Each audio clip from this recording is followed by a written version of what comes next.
Kevin here with Notes on Iowa, talking to you about the expedition across Iowa I've undertaken.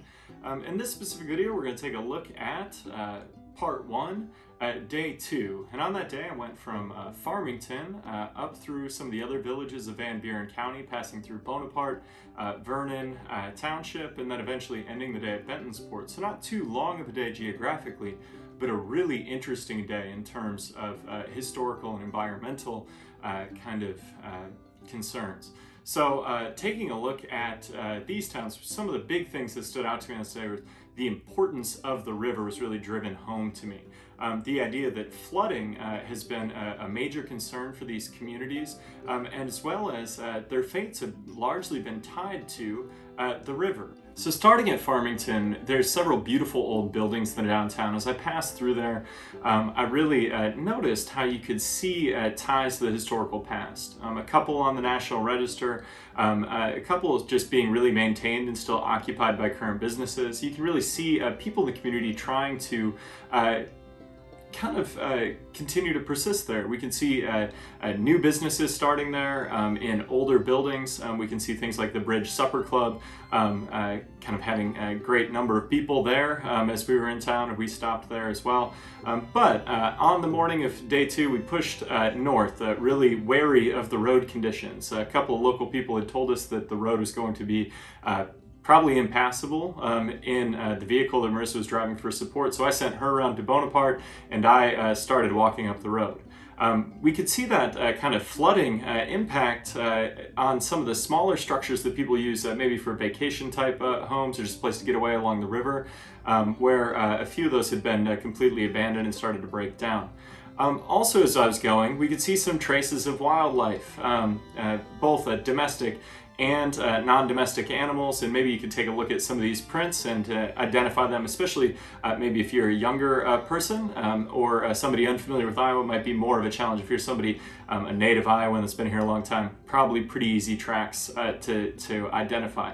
But I saw all sorts of tracks that day as I made my way north up the river. Eventually, taking a look at some different wildlife, I saw a couple of turkeys. I saw some other types of birds. I made my way, and then just some domesticated animals. Ran into some farm dogs. The first pack I came across was led by a three-legged dog, so not too intimidating there. Eventually, I did make it up to Bonaparte, which is a really interesting community. Has a great downtown where you can tell a lot of people have done a lot of work over time. Tons of National Register plaques, National Historic District, all those kind of things that tell me that people have been doing important preservation work there. But also, preservation brings a lot of challenges. You can tell that maybe lately things have been really difficult. I know people are still doing that work. I serve on the board of directors for Preservation Iowa, and the Lock and Dam site at Bonaparte was on our most endangered list last year, and those nominations take time and effort and show that communities are really working on things. There's also some interesting businesses in Bonaparte. The Bonaparte Retreat is another great restaurant in Van Buren County that has a long past and is just a great place to spend an evening. The Des Moines River Lock number 5 is located there. It's one of the few sites that you can still see today. And you can also just get a sense of how important maybe those lock and dam sites were for navigability on the river. At one point in time, you could push a steamboat all the way up to Fort Dodge, Iowa. That's no longer the case, obviously, but as steam traffic started to make its way up the river, these communities flourished during the late 1800s, and that's where we see a lot of those buildings. The Mormon Trail also passed through this area, and I kept coming into contact with different crossings and sites on my way up to East Vernon or Vernon Township. And while I was in Vernon, one of the things that I really enjoyed was the Vernon School, which was the studio and home of painter Wendell Moore, and still maintained today, a great testament to historic preservation and adaptive use of buildings and some of those kind of things.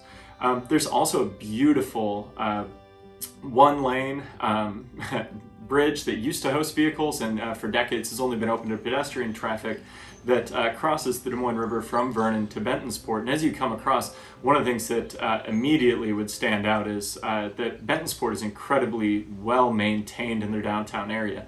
The Mason House Inn stands out to you immediately as you come across. And that's a beautiful building still in operation as a bed and breakfast today, but with an incredibly deep historical past and ties to the Underground Railroad and some other just real kind of important significance there. Also, the Lock and Dam site number 7 at Bentonsport has been kind of adaptively reused in a really interesting way as kind of a community effort garden where there's this beautiful tunnel of honeysuckle that you can walk through. There's all sorts of great plantings around. I know my wife, who's part of the Master Gardener program at Iowa State, really enjoyed taking a look through those gardens. And the downtown itself is just really well maintained. You can tell flooding's had an impact there as well. You take a look at old photographs and you see some of the buildings that are maybe missing, but the buildings that are still there are incredibly well maintained. And Bentonsport was a really interesting stop as we made our way kind of up. And that was our stopping point for day 2. A really kind of nice, easy day, maybe because it was shorter, but we really enjoyed our time kind of passing through Van Buren County. From there, day 3, we went up to Keosauqua, and we'll talk about that in the next video. But I appreciate you taking the time to take a look at this. If you got comments, if you got other information, I am creating other things out of this project other than the articles, which you can check out, the day 2 articles up on the website, so you can get some more kind of historical information, and if you like reading more than watching videos, that's there too. And if you have other information on these sites or on things I should know about, let me know in the comments, send me a message on the website or on social media or whatever it may be. I'm really interested in connecting with people to talk about Iowa's past, and people make this project much better all the time, and I hope you'll be one of them. Thanks for watching.